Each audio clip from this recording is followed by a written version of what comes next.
Amigos de Congreso Televisión y Radio Congreso, bienvenidos a esta edición de Agenda Parlamentaria. Vamos a contar de inmediato con las palabras, los pareceres y las opiniones, sobre todo con este tema tan importante y tan picante últimamente como el de Venezuela, con el parlamentario andino Mario Zúñiga, a quien saludamos de inmediato. Muchísimas gracias. A usted, Álvaro, encantadísimo de estar con usted ahora y muy agradecido por la entrevista. Muy bien, preocupa no solamente la situación de los venezolanos. Empecemos con la de los peruanos, que viven en Venezuela. Peruanos que probablemente por sus propios medios o quizá ya son hijos de peruanos que en la década del 70, 80, con el boom del petróleo, más bien tuvieron el camino contrario al que tienen los venezolanos ahora. Fueron a Venezuela a buscar un mejor futuro. Sabemos que hay muchos que han regresado, probablemente vendiendo lo poco que les fue quedando por la crisis y que ya están en nuestro país. Pero hay un buen número que está todavía allí. ¿Qué es de ellos? Dice usted muy bien, lo ha dicho con una cronología exacta. Casi en los 70 y 80 emigraron muchos peruanos por la situación crítica que había en nuestro país, especialmente en los 80 y el boom de los 70 del petróleo en Venezuela. Ahora ocurre lo contrario, usted lo ha dicho muy bien.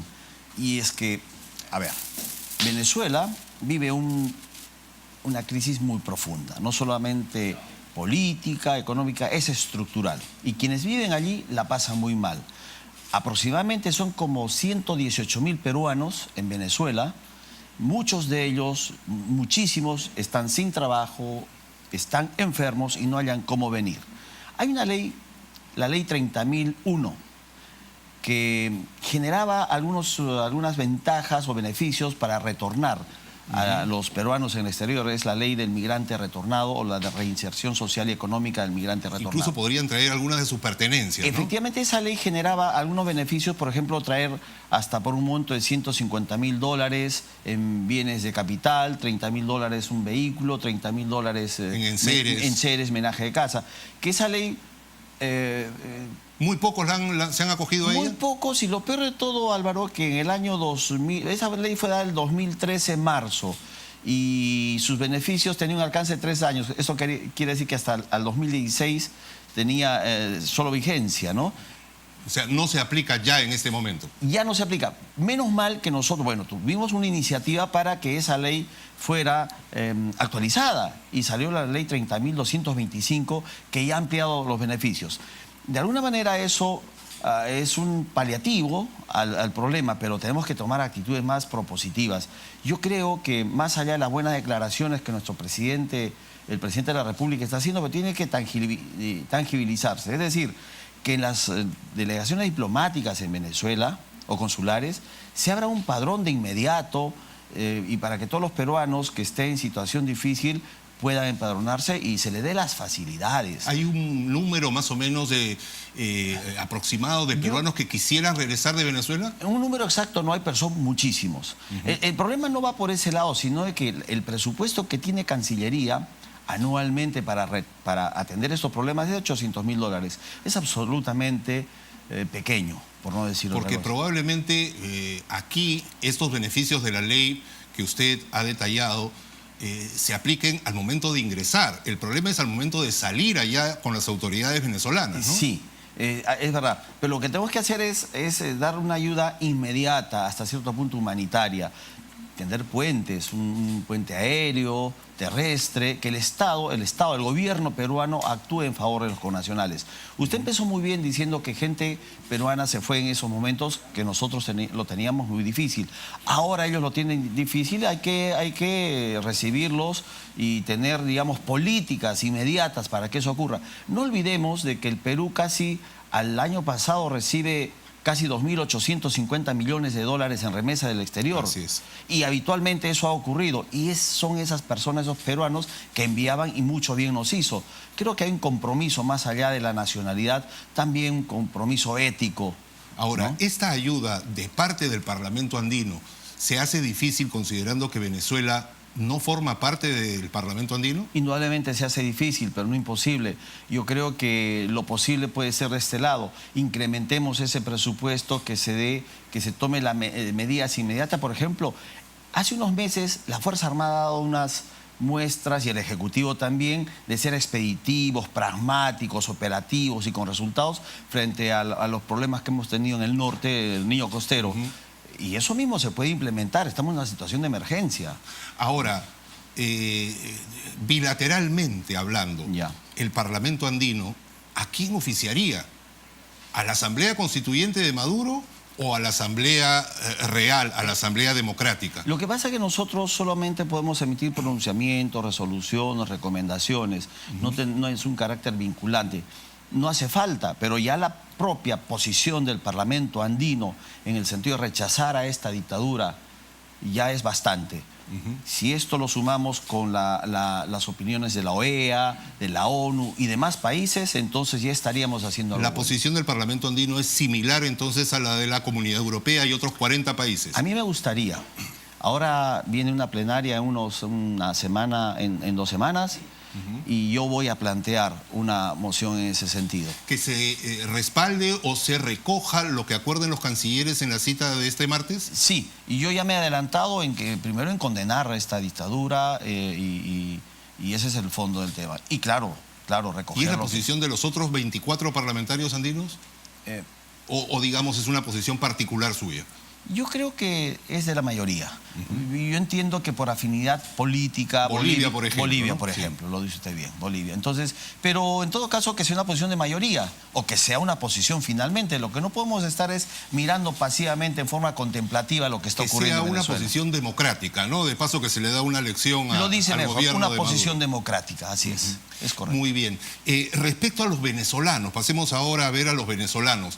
El Parlamento andino puede hacer algo, no solamente por los venezolanos que han venido masivamente al Perú, me imagino que también ocurre lo mismo y en mayor número en Colombia, en Ecuador y probablemente en Sí, Chile. es correcto. ¿Qué se puede hacer por ellos? Bueno, ya lo estamos haciendo y hay medidas buenas que ha tomado el gobierno en esta coyuntura.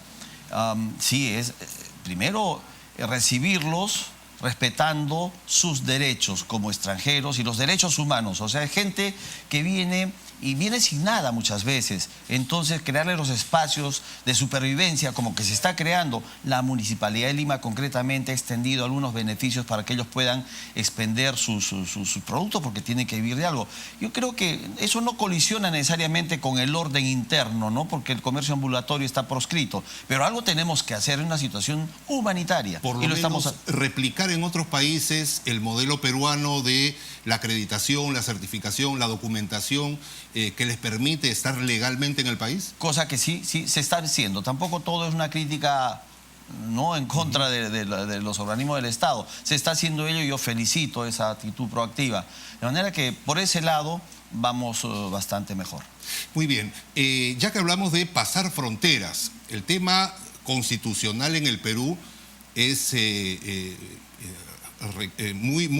remarca mucho el tema de el límite fronterizo y los 50 kilómetros en donde no se pueden hacer compraventas o alquileres a ciudadanos extranjeros. Sin embargo, en Tacna esto no estaría ocurriendo al liberarse precisamente terrenos para que manos extranjeras puedan instalar negocios, en este caso de capitales chilenos.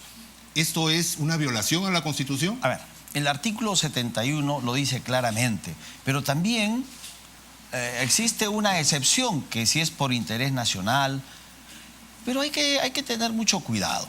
Chile, primero, es miembro del Parlamento andino, se ha incorporado hace año y medio con todos los derechos y obligaciones. Además, a pesar de no ser miembro de la CAN. A pesar de no ser miembro de la CAN, un asunto que habría que tratarlo no por cuerda separada, pero ya Chile es presidente del Parlamento andino para este año.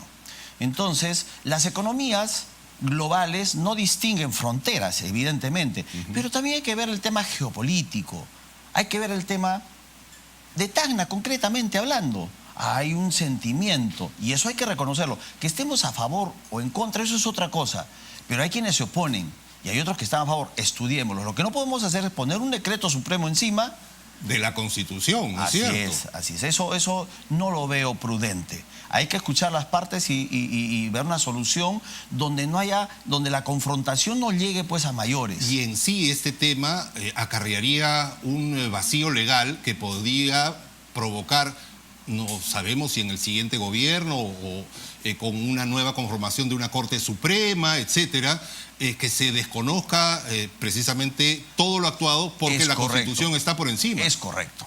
Ahora, veamos una cosa bastante cercana. Lo que ocurre hoy día, que estamos en la entrevista que ocurre en Tacna. Hay un comercio importante en la zona fronteriza. Se ha cuantificado o se ha medido el impacto de una inversión chilena, en este caso, porque no digo una inversión extranjera, chilena, de la cual no estamos en contra, no podemos estarlo tampoco. Se ha medido el impacto, realmente hay una simetría entre la potencia, digamos, la potencialidad económica de inversión chilena respecto a la peruana. Yo no he visto una data, tengo que verla para opinar, pero sí me anticipo a que definitivamente Chile está bastante más preparado en esos términos que nosotros, entonces habría que tener en cuenta ese aspecto. El negocio de los malls y de los grandes centros comerciales de tienda por departamentos en Latinoamérica, por lo menos Chile le lleva al Perú una gran delantera. Pero no pudieron buscarse a partir del kilómetro 51 un terreno apropiado como para desarrollar, digamos, ese negocio y no colisionar contra lo que dice la Constitución. Usted ha dicho algo inteligente, eso es lo inteligente, para evitarnos problemas, ¿no es verdad? Y Arada, Los Palos, está a tiro de piedra con Arica. Así es, entonces, claro. Se ha considerado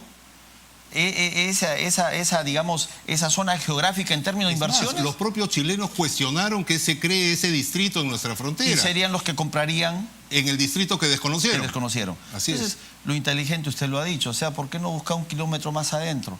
Si algunos dicen, bueno, tendrán que dar sus razones, pero... Y lo peor de todo es que podría sentar una jurisprudencia negativa, porque si se hace en Tacna podría hacerse en Tumbes. Bueno. ¿No? O en Puno. Sigo insistiendo, usted planteó otra situación inteligente, claro que sí, Huaquillas o si no en Desaguadero. O sea, por eso, no se puede, vía decreto supremo, estar por encima de la Constitución y declarar que es de interés nacional. Es muy simple eso. Lo complicado es lo que usted está señalando y lo que estamos conversando. Hay que ver en mediano y largo plazo qué podría ocurrir. ¿Este es un tema que se va a incluir en la agenda del Parlamento andino? Yo la voy a incluir, sí, a título personal. Sí lo voy a hacer. Ok, y esperemos que tenga una buena acogida, porque me imagino que no solo el Perú debe tener alguna política muy clara y contundente a nivel fronterizo. Me imagino que es el común en el resto de países. Claro, para que vea usted que no es un tema de chauvinismo, ni es un tema solamente de números. Nosotros ahora mismo, el Perú, dentro de la comunidad andina, explica más o menos el 42% de las exportaciones globales intracomunitarias. O sea, aproximadamente son como 6.000 millones de dólares los que se negocian entre los países de la comunidad, y nosotros lideramos ello. Pero... por lo menos ganamos algo a nivel es verdad, regional. Sí estamos ganando, y encima son exportaciones que tienen alto componente digamos, de valor no tradicional. O sea, exportamos con valor añadido. De manera que no se trata solo de números, se trata también de un aspecto geopolítico y de una realidad que no la podemos soslayar con un decreto supremo. Leía que el Perú acaba de obtener el tercer lugar ya en la exportación de paltas, por ejemplo, a nivel mundial. ¿Esas exportaciones están incluidas en esos niveles que usted refiere? Sí, es verdad, porque el Perú desde hace 17, mejor dicho, hace 17 años teníamos exportaciones que no llegaban a 500 millones de dólares en productos agroindustriales. Hoy superamos los 6.000 millones de dólares. Hemos crecido. O sea, de hecho estamos bastante mejor que antes. Por tanto, tomar medidas prudentes es lo más aconsejable cuando se trate de estos decretos supremos que podrían estar por encima de la Constitución y donde no necesariamente requerimos este tipo de mecanismos para estar mejor. No digo el pretexto, pero sí la justificación es que Tacna vive del comercio y entonces por interés nacional o regional, pues entonces habría que dejar que las inversiones estén dentro de los 50 kilómetros. Eso es un modo simplista de manejar las cosas. Ahora, estos más de 6.000 millones en exportaciones, ¿qué políticas podrían generarse o qué propuestas en el Parlamento andino para que repercutan en esta desaceleración, que repercutan a nivel interno, por lo menos entre todos los peruanos, ¿no? Que se reflejen en la economía que se ha desinflado? Bueno, el tema viene de estructura. Nosotros hemos reducido, ya venimos reduciendo por tercer año la inversión privada y la inversión pública. Obedece a una falta de reacción frente a la desaceleración que ya viene a nivel global. El Perú crecía a tasas aproximadamente de 7% cuando los precios de los minerales estaban altos. O sea, y estos no han caído de hoy para mañana, estos han ido decreciendo. No hemos hecho algo al respecto. Estamos pagando hoy día los platos rotos. No hay una reacción al respecto inmediata. Y hasta ahora tampoco la tenemos. Eso sí, yo critico al gobierno que no vemos. La inversión del Perú en términos de inversión privada y pública debe ser aproximadamente el 25% del PBI para crecer a tasas de 4 o 5%, que es la tasa potencial. Estamos por debajo del 2,2%. Y no se han tomado medidas, no se han destrabado proyectos, no se han tomado medidas para incrementar ello. Y con ello estamos en todo caso desplazando a jóvenes que van al mercado laboral. Y con eso también estamos reduciendo, mejor dicho, no estamos reduciendo la pobreza. Aproximadamente por cada punto de crecimiento del PBI se estima que se reduce 0,7% la pobreza. Entonces estamos condenados a seguir creciendo. Pero no veo una reacción del gobierno, del Ejecutivo en ese sentido. Y hablan de reducción de la pobreza, entonces no hay coherencia. Y se habló que el elemento fundamental para reducir la pobreza era el acceso universal de todos los peruanos al agua. Sin embargo, acabamos de ver que en la frontera norte, además del muro que ya estaba construyendo Ecuador, ahora el peruano tiene un muro más, que es el acceso al agua, y tiene que pasarse al otro lado para poder, en todo caso, mendigar algunos baldes. ¿Qué se puede hacer al respecto? A ver, habría que situarlo. Por ejemplo, hablar en concreto. Lo que usted dice está muy bien, pero vamos a situar un ejemplo concreto respecto a la región Arequipa, que es una de las regiones que tiene un ciclo hidrológico donde hay el mayor aporte de recurso hídrico, que se estima entre 12.000 y 14.000 millones de metros cúbicos. ¿Sabe cuánto, Álvaro, estamos captando? Menos de 1.000 millones, o sea, estamos por debajo del 10%. La cuenca del Ocoña aporta como 800 millones de metros cúbicos y no se capta un litro. Y no hacemos... Eso es lo prioritario. Yo no quiero cuestionar, digamos, la realización de los Juegos bolivarianos, panamericanos, pero hay prioridades. Son 1.200 millones de dólares que con eso se construyen todas las represas que requiere el sur. Es cuestión de prioridades y es cuestión de ser consecuentes. No cuestiono, yo quiero el deporte y hago deporte, pero hay prioridades. Usted ha dicho, el agua es una de ellas. Entonces, situemos las cosas concretas. Región Arequipa tiene ese potencial y no se aprovecha. En el norte igual, en todo el Perú es igual. Muy bien. Bueno, yo sé que hay muchos temas, como usted dijo, hay que tratar el tema de la incorporación formal final de Chile al Parlamento andino, y obviamente eso pasa también por la Comunidad Andina de Naciones, y esperemos que algún día haga lo propio y regrese Venezuela también cuando ya esté democratizada, ¿no es cierto? Sí, esperemos eso. Venezuela fue parte del acuerdo de Cartagena. Originario, ¿no? Originario, sí. Con seguridad en el mediano plazo, esperemos que sea en el corto, Venezuela sea un miembro más. E invitar a Argentina también. Y Argentina también, y hacer América un mercado común, porque esa es la idea de, digamos, de la integración.